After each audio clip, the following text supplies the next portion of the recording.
हर त्योहार एक संदेश लाता है। हर कथा में भक्ति का प्रकाश छिपा है। भक्ति नंदिता पर जानिए हर पर्व का गूढ़ रहस्य और अपनाइए भक्ति का सही मार्ग। राधे राधे सौभाग्यशाली श्रोतागणों। एक साहूकार के बेटे की बहू थी। कार्तिक के महीने में सुबह जल्दी उठकर गंगा जी नहाने जाती थी। वह पराये पुरुष का मुंह नहीं देखती थी। राजा का लड़का भी गंगा जी नहाने जाता था। राजा का लड़का कहता, मैं सुबह नहाता हूँ, मुझसे पहले कोई नहीं नहाता।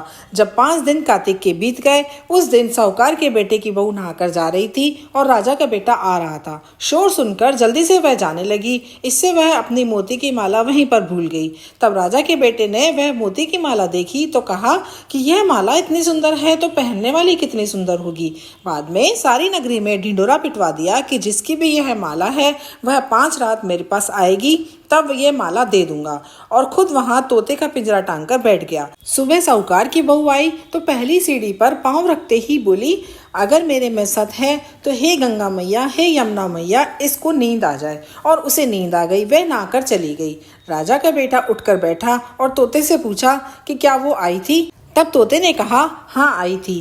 कैसी थी? तब तोता बोला, आभा जैसी बिजली, गुलाब जैसा रंग। राजकुमार ने कहा, आज तो मैं उंगली चीर कर लेट जाऊंगा, फिर मुझे नींद नहीं आएगी। दूसरे दिन वह उंगली चीर कर बैठ गया। जब वह आई तो भगवान से प्रार्थना करने लगी। राजकुमार को नींद आ गई। वह नहाकर चली गई। उसने उठकर तोते से पूछा तो तोते ने सारी बात बता दी। तब राजकुमार बोला, मैं आंखों में मिर्च डालकर बैठूंगा।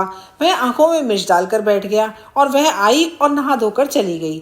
तब राजकुमार ने तोते से पूछा कि क्या वह आई थी। तब उसने कहा, आई थी। फिर उसने कहा, आज तो बिना बिस्तर के बैठूंगा। वह रात भर बिना बिस्तर के बैठा रहा। जब वह नहाने आई तो फिर भगवान से वही बात कहने लगी और राजकुमार को नींद आ गई। राजकुमार ने उठकर देखा तो वह नहाकर चली गई। तो वह बोला, आज तो मैं आग की अंगीठी रखकर बैठूंगा, जिससे मुझे नींद नहीं आएगी। वह अंगीठी रखकर बैठ गया। साहूकार की बहू ने भगवान से फिर वही बात कही।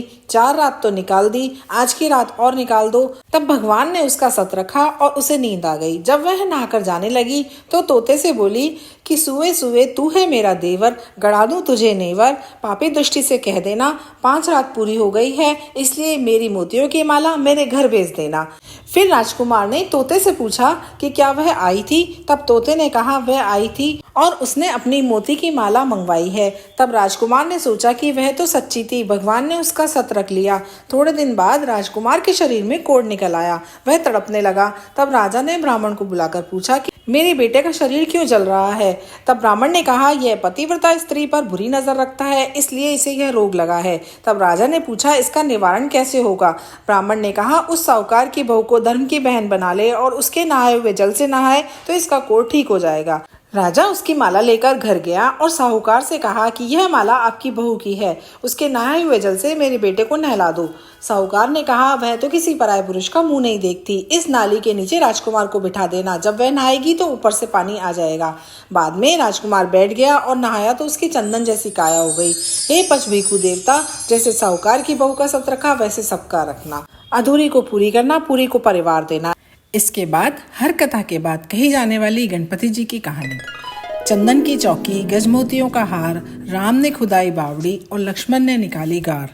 सिर पर सोने का कलश रखकर सीता पानी लेने चली, कर 16 श्रृंगार। 7 कहानी मैं कहूँ राम की, लक्ष्मण की, भरत की, शत्रुघ्न की, 5 पांडवों की, द्रौपदी माता की, कुंती महारानी की, आकाशी दिया की, कंवर कन्हैया की, कार्तिक के महीने की। विनायक बाबा रंगा चंगा, वृंदावन में फिरे सुरंगा, घर बैठे लड्डू खाए, साबुत साबुत खुद ही खाए, फूटे टूटे हमको दे।